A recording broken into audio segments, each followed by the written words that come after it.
listen to this one, everybody. There's a new dangerous text bait scam that law enforcement is warning about this morning. These messages falsely claim that you have unpaid tolls. It's a tactic designed to trick you into clicking unsafe links. Authorities believe cybercriminal groups based in China are behind these attacks. Joining me now to give his insights is retired FBI agent Rob D'Amico, also the director of cyber crisis management at SentryOps Technologies. Rob, always good to have you. This is really good to know because I do think I have an unpaid toll here in Chicago. They're called smishing attacks. How serious of a problem is this, Rob?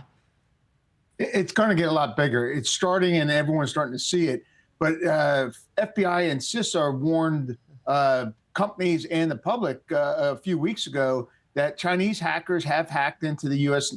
Networks, meaning that they're looking at all your texts. They have the ability to see those. So it's something that used to happen in just email, and now it's text, and China has our text. I've been warning our business clients, you can't be talking about business on open text. You have to start using encrypted apps like Signal. One of the ones I recommend is Threema.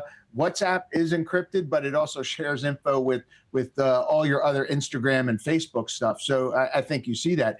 But with all these scams, there's always a sense of urgency. Pay this toll. You have an unpaid toll. I got one of these the other day, and I just had been on a trip with a rental car, and I went through tolls, and I thought, oh, maybe it's that. And I looked at it, and the classic foreign numbers, a couple misspellings in there. I'm like, delete and report. And it seemed foreign. It seemed foreign to you. Because that's what I was going to ask, because we do get so many real texts these days from businesses, agencies, et cetera. So how do you know when a text is real versus bogus? Well, they're starting, actually, your last story, they're starting to use AI to write better emails and better text. So they sound more like they're coming from someone who's actually doing business in the U.S., and they're not. I always say, like, the text, I just don't pay attention to at all. And what they're looking for is they send them out in mass, and they want someone who's just, who's tired, who's just said, oh, God, I got to pay this. So they're not looking for a bunch of things, because they end up going back into your other systems and connecting it and getting more money than just the text you're paying, the toll you're paying for.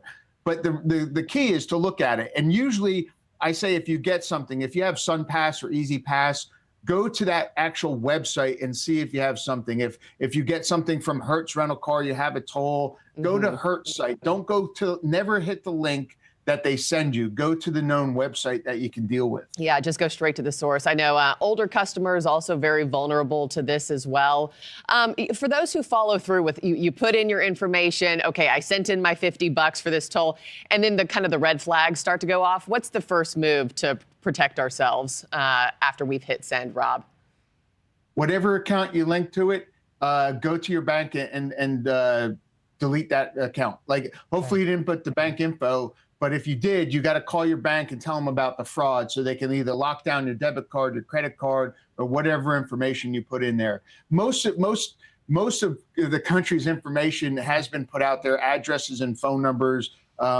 There's ways to do things with that, but the biggest thing is shut down the financial link to it and either open a new credit card, debit card, or if you really put in your bank information, you're going to have to deal with your bank on how to protect that. Yeah, well, it's scary and it's sad that we have to look out for this as often as we do. But Rob D'Amico, thank you for the tips and tricks and getting us up to speed there. Thanks as always, sir. Thank you. See you again soon.